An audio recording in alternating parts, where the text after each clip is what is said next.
Merci de votre présence au webinaire, sur les prix, heu, Relève étoile et publications en français des FRQ.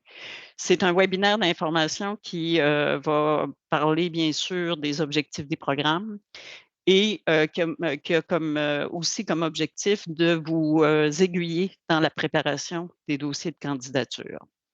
Ça devrait durer la présentation une vingtaine de minutes, puis après ça, on passera aux questions, pour une dizaine de minutes, mais ça pourrait être plus long selon les besoins que vous exprimerez.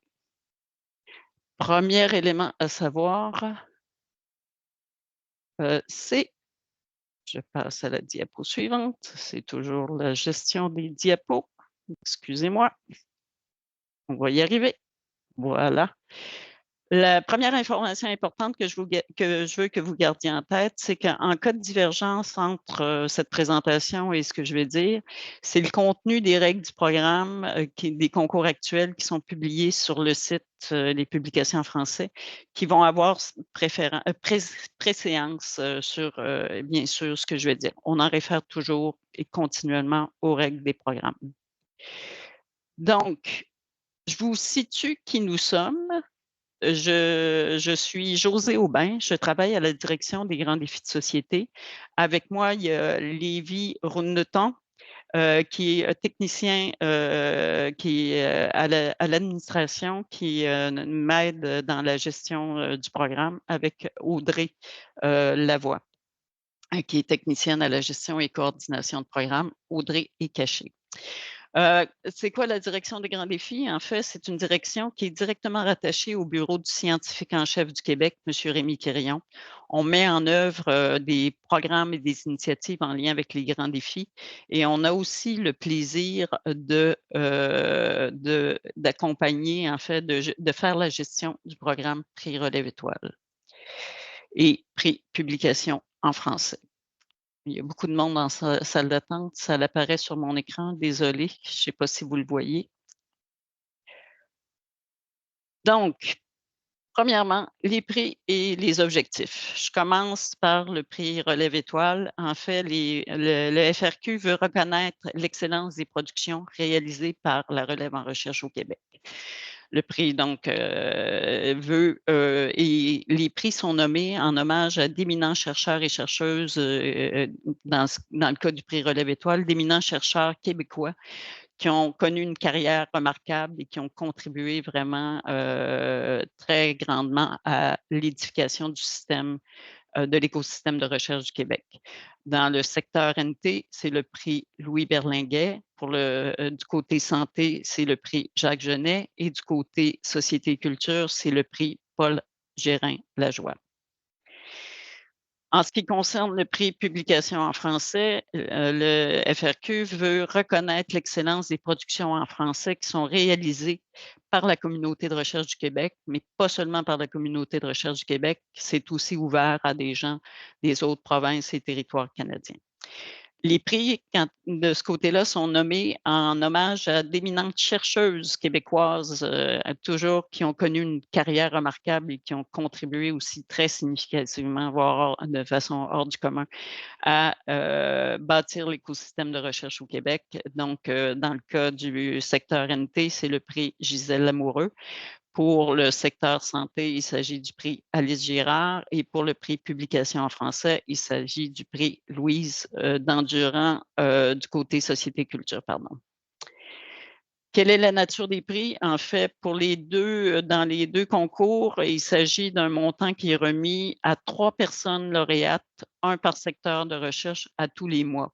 Le montant du prix du côté Relève Étoile est de 1 500 et tandis que pour les prix publication en français, il s'agit d'un montant de 2 000 À chaque mois, le fonds va diffuser, la photo de la personne lauréate, le titre et un résumé de la publication ou de la production sur, leur site web et leurs médias sociaux.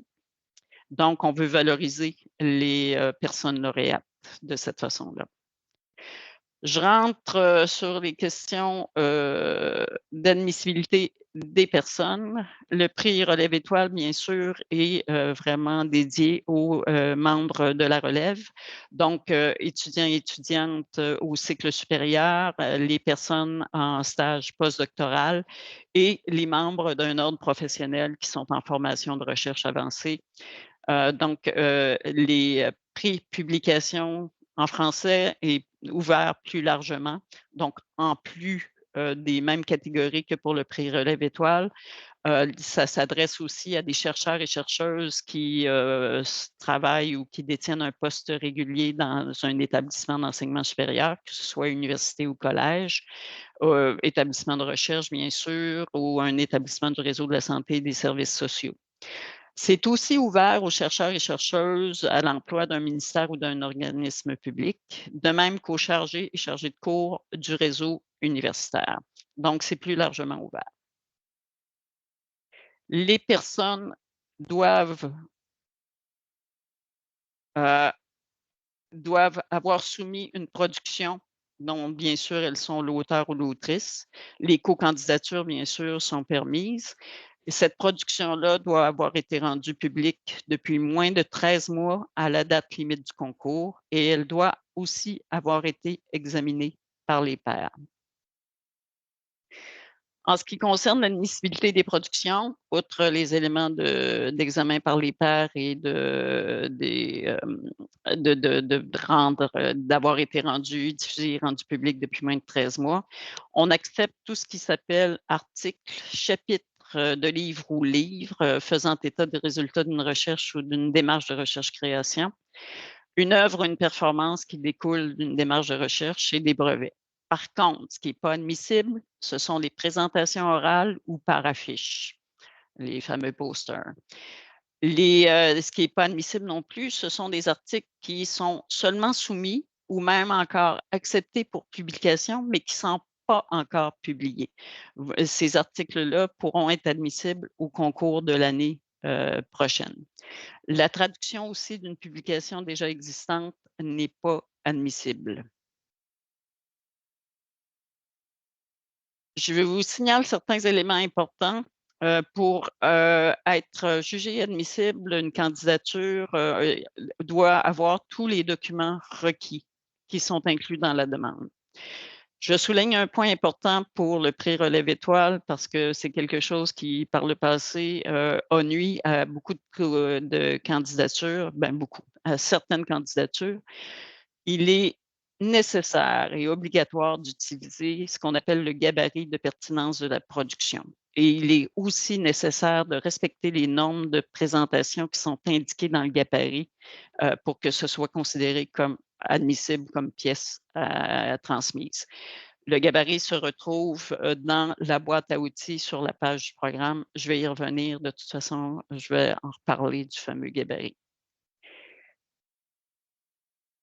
En ce qui concerne l'évaluation, on s'occupe de gérer à l'interne tout ce qui s'appelle admissibilité, s'assurer que chaque dossier est complet et cetera et après, l'évaluation est confiée à des personnes, aux expertises qui correspondent à vos secteurs de recherche respectifs et vous allez avoir identifié le bon secteur de recherche dans votre, formulaire de demande sur FRQNet.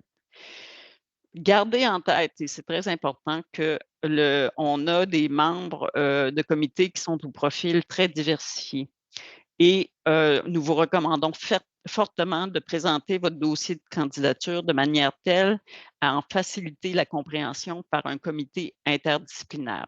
Dans le cas des prix publication et des prix relève, c'est pas un comité intersectoriel, mais c'est quand même un comité qui va être formé de gens de disciplines qui peuvent être différentes. Donc, gardez ça en tête dans la présentation de votre dossier de candidature.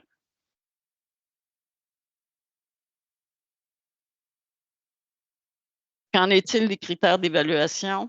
Pour le prix Relève Étoile, vous devez démontrer, dans le cadre de votre demande, la contribution de la production à l'avancement des connaissances, la pertinence ou les retombées de la production pour la société et la contribution spécifique de la personne candidate ou des personnes candidates à la production Et de plus, dans le cas des prix, relève étoile, il y a un 10 points qui peut être accordé sur la capacité à vulgariser.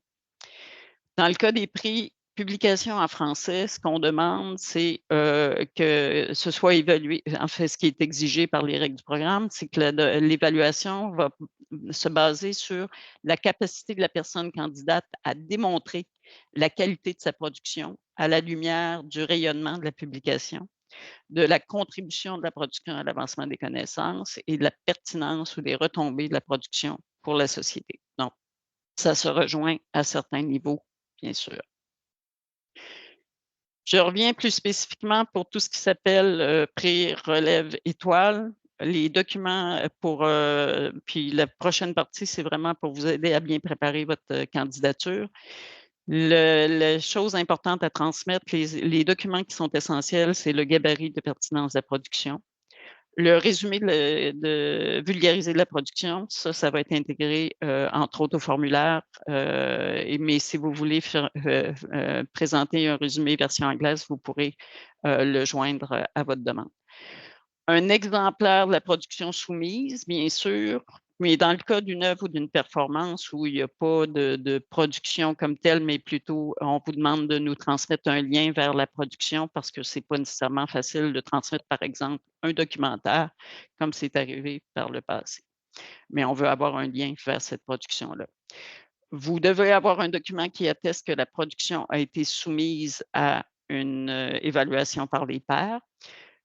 Un document, donc et pour les personnes candidates qui étudient dans un établissement au Québec, vous devez avoir un document qui atteste de l'inscription dans un établissement d'enseignement, québécois ou encore un établissement affilié à l'université ou encore un établissement de recherche, et ce, à la date limite du concours. Pour les personnes qui poursuivent, leur formation hors Québec, donc qui ont fait une partie de leur scolarité postsecondaire au Québec et qui vont poursuivre, par exemple, une formation en doctorat ou un stage postdoctoral à l'extérieur du Québec, en plus de la preuve d'inscription que vous aurez à fournir, on vous demande une preuve de scolarité antérieure au Québec et la preuve qui est à fournir, le document qui est à fournir, ce serait le dernier diplôme obtenu au Québec. Donc, c'est ce qu'on demande en plus pour ces gens-là. Je sais que c'est des dossiers qui sont assez pochus, dirons-nous. Donc et pour vous aider dans la préparation de votre candidature, on a développé un outil, qu'on a mis à votre disposition. Quand je dis «on», c'est beaucoup Lévi qui s'est occupé de ça. Ça s'appelle «Aide à la soumission de votre candidature». Ça se retrouve sur la page du programme dans la boîte à outils. Cet outil-là, je ne peux que vous inviter, à le consulter et le lire et regarder. En plus d'avoir, par exemple, une liste de contrôle des documents à soumettre, donc une petite liste de vérification quand vous préparez votre candidature, on a aussi, des exemples et des motifs qui peuvent rendre une candidature non admissible. Au niveau des preuves d'inscription, au niveau des productions, au niveau des preuves de révision par les pairs ou tout autre motif qui rende votre candidature non admissible. On a construit cet outil-là en fonction de l'expérience des dernières éditions, où on s'est rendu compte où il y avait plus de manquements que d'autres. Donc, je vous invite très fortement. À la suite de ces 2 pages-là, il y a des exemples, quoi faire, quoi fournir, quoi ne pas fournir ou qu'est-ce qui manque comme information qui rend votre candidature non admissible. Je reviens sur le fameux gabarit de pertinence parce que c'est une pièce très importante dans votre demande et pour, le prix relève étoile. Ce qu'on ne veut pas dans ce gabarit-là, c'est un copier-coller de votre article ou des résultats ou de vos conclusions et cetera. Il faut vraiment que vous preniez la peine, entre autres pour contribution de la production à l'avancement des connaissances, de démontrer en quoi la production contribue à l'avancement des connaissances dans votre domaine de recherche. Pour ce qui est du pertinence ou retombées de la production pour la société, on veut que vous soyez en mesure de démontrer en quoi les recherches qui ont mené à cette production et la production elle-même sont pertinentes et susceptibles d'avoir des retombées, que ce soit immédiate ou que ce soit à long terme, dans le cas, par exemple, de recherches plus fondamentales. On veut que vous démontriez, heu, en quoi ça peut être pertinent puis que ça peut avoir des retombées. Je vous inviterais de ce côté-là juste à penser, qui sont les utilisateurs de ce que vous avez de vos résultats de recherche? Ça va vous aider à cerner peut-être un peu mieux ça.